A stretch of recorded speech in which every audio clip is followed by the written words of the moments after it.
Hello and welcome all of you. In today's lecture of IPC, we deals with the new offense that is wrongful restraint and wrongful confinement. ठीक है. Section 339 to 348 of IPC deals with the offense of wrongful confinement and wrongful restraint. आता रॉंगफुल restrain आणि रॉंगफुल confinement. तर रॉंगफुल रिस्ट्रेनचा जो ॲग्रिवेटेड form आहे तर तोच wrongful confinement. In previous lecture we discuss that the hurt and grievous hurt. The grievous hurt is a aggravated form of hurt.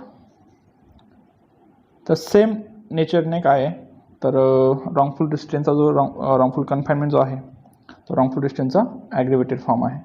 ठीक आहे. बघा आता समजा एखादी व्यक्ती असेल,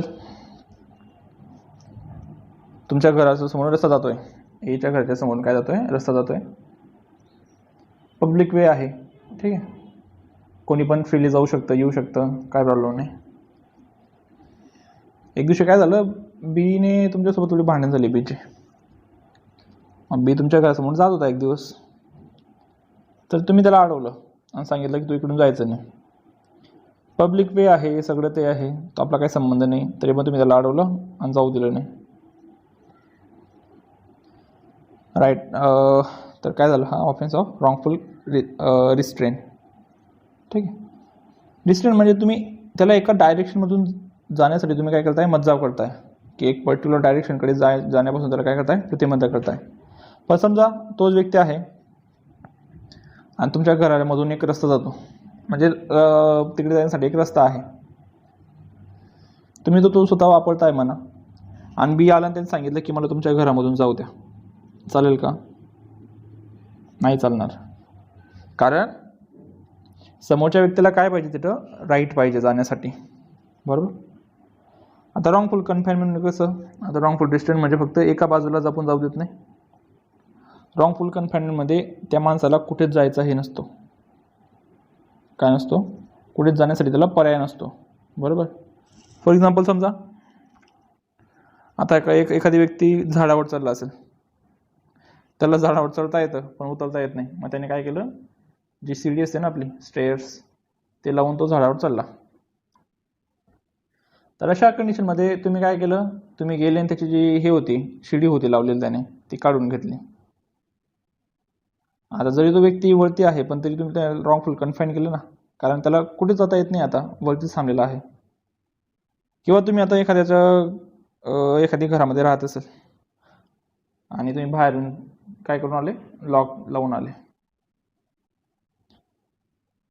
तर तो मध्ये हे झालं ना, आता रॉंगफुल कन्फाईन झालं तो मध्ये, तर त्याला बाहेर निघता येत नाही. बरोबर. तर अशा वेळेस पण काय झालं, तुमचं रॉंगफुल कन्फाइनमेंट झालं. किंवा समजा एखादी व्यक्ती आहे घरामध्ये उभा आहे, तुम्ही काही दरवाजा वगैरे बंद नाही केला, पण तुम्ही समोर कुत्रा धरून उभे आहात आणि त्या व्यक्तीला कुत्र्यापासून एवढा धाक वाटतो, तर असं वाटतं की त्याला जीव जाईल की काय, तरी पण तो आता बाहेर निघत नसेल. कशामुळे निघत नाही, तर तुमच्या त्या कृतीमुळे निघत नाही बाहेर. बरोबर. तर ते पण काय झालं, तुमचं रॉंगफुल कन्फाइनमेंट. बरोबर. तर रॉंगफुल कन्फाइनमेंटसाठी हे आवश्यक नाही आहे की तुम्ही त्या माणसाला म्हणजे घरातच कैद केलं पाहिजे किंवा काय केलं पाहिजे. आता तो जर गच्चीवर चालला असेल आणि तुम्ही काय केलं की खाली येण्याचा मार्गच बंद करून टाकला आणि त्याने जी शिडी लावली ती पण काढून टाकली, तर तो रॉंगफुली कन्फाईन झाला ना वरती. बरोबर.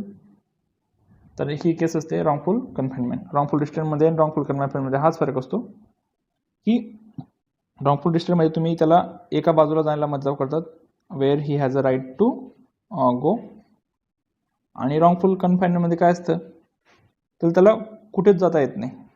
बरोबर. Section 339 and 339 to 348 deals with the offense of wrongful restraint as well as wrongful confinement, whereas section 100 of IPC and section 260 of CRPC related with the concept of wrongful restraint and wrongful confinement. Section 339 provide about the wrongful restraint. It provide whoever voluntarily obstruct any person from proceeding in any direction in which that person has a right to proceed is said to commit an offense of wrongful restraint.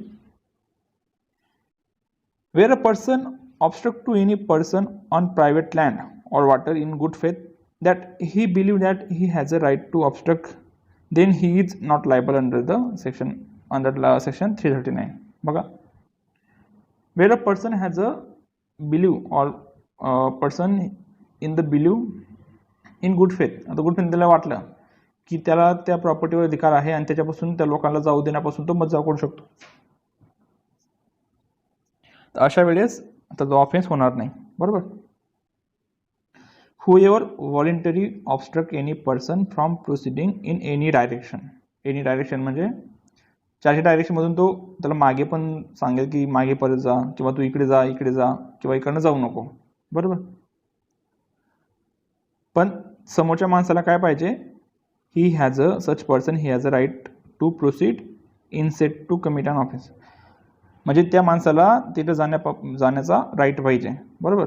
Without right तो जो सांगत असेल की मला तिकडे जाऊ दे आणि समोरच्या व्यक्तीने जर त्याला अडवलं तर तो ऑफेन्स नसतो. बरोबर. रॉंगफुल रिस्ट्रेंट फक्त कोणत्या याला असतं की एका बाजूला फक्त, म्हणजे a person is prevented from going to one direction. बरोबर. And such person has a legal right to proceed with that direction.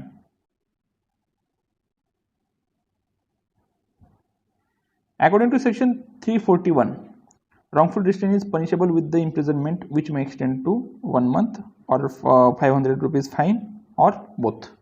तर याला पनिशमेंट किती पर्यंत आहे, तर 1 month पर्यंत पनिशमेंट आहे आणि फाईन 500 रुपये और बोथ. आता wrongful confinement बघा. Section 340 provide that whoever wrongfully restrain any person in such manner as to prevent that person from proceeding beyond a certain circumscribing limits, then it is said that he commit a wrongful confinement. Section 340 काय सांगताय, whoever wrongfully restrain any person. मी तुम्हाला आधी सांगितलं की wrongful restraintचं हे काय आहे, ॲग्रिवेटेड form आहे. रॉंगफुल कन्फाइनमेंटसाठी आधी रॉंगफुल रिस्ट्रेन लागतं. बरोबर. whoever wrongfully restrain any person in such a manner as to prevent that person from proceeding beyond the certain circumscribing limits, then it is said that he has committed wrongful confinement. wrongful restraint कशा प्रकारचं आहे, तर असं काही certain सर्कमस्क्रायबिंग limits आहेत की त्याच्यामधून त्याला बाहेर जाता येणार नाही. फॉर एक्झाम्पल, समजा आता एखादी व्यक्ती असेल, त्याला तुम्ही घेतला आणि त्याच्या आजूबाजूला असं जागेवर उभा केला की त्याच्या थोडं आजूबाजू पाणी आहे, म्हणजे चिखल आहे, आणि तुम्ही सांगितलं की तिथंच थांब, जर तू इकडे आला तर मी दगड मारेल, चिखलावर दगड मारेल आणि काय होईल, ते सगळं तुझ्या सगळ्या अंगावर उरेल. मग त्या भीतीने तो काय राहिला, त्या जागेवर उभा राहिला. बरोबर. त्याला इकडे पण जाता येत नाही, मागे पण होता येत नाही, पुढे पण जाता येत नाही. बियॉन्ड द सर्कमस्क्रायबिंग लिमिट्स, तर त्याला त्या लिमिटच्या बाहेर कुठेच जाता येत नाही. बरोबर. समजा एखादी व्यक्ती झाडावर चाललाय शिडी घेऊन आणि तुम्ही घेतली शिडी काढून, तर त्याला जाता येईल का बियॉन्ड द सर्कमस्क्रायबिंग लिमिट्स. या पांडीवरून त्या पांडीवर जाऊ शकतो, पण खाली उतरू शकतो का, नाही उतरू शकत. किंवा गच्चीवर चढला आणि तुम्ही शिडी काढून घेतली, आता बोलून जर उडी मारायचा तर हात पाय मोडायचा, आणि अशी दुसरी जागा नाही त्याला येण्यासाठी बाहेर विदाऊट एनी मतलब स्टेअर शिवाय, तर अशा वेळेस काय राहील, तो रॉंगफुल कन्फाइनमेंट म्हणून ऑफेन्स राहील. Section 342 provide the punishment that whoever causes wrongful confinement to any person shall punish with the imprisonment which may extend to 1 year, fine or both. आता आपण राईट ऑफ प्रायव्हेट डिफेन्स बघत होतो, त्यावेळेस पण बघितलं ना की जसं the assault committed by a person in a such a nature that there is a reasonable apprehension of wrongful confinement where the public authority or there is a no chance to recourse the public authority for release, then right of private defense is extended to causing death of such person. And section 260 of CRPC provide about the magistrate may try summarily such matter. ठीक आहे. तर तुम्ही हे लक्षात ठेवा की रॉंगफुल डिस्ट्रेसमध्ये काय आणि रॉंगफुल कन्फाइनमेंटमध्ये काय, आम दोघांमध्ये नेमका काय फरक असतो. बरोबर. रॉंगफुल कन्फाइनमेंट हा रिस्ट्रेनचा एक ॲग्रिवेटेड फॉर्म आहे. रिस्ट्रेनमध्ये फक्त एका सर्टन डायरेक्शनमधून त्याला प्रिव्हेंट केलं जातं. तर रॉंगफुल कन्फाइनमेंटमध्ये he is not beyond he has no right to go beyond certain circumscribing limits. ठीक आहे. तर मग त्याला कारण काही पण असू शकतात. ते सिली काढून घेतली असेल, कुत्रा उभा केला असेल, दगड मारणार असेल किंवा काही पण कारण असू शकतं.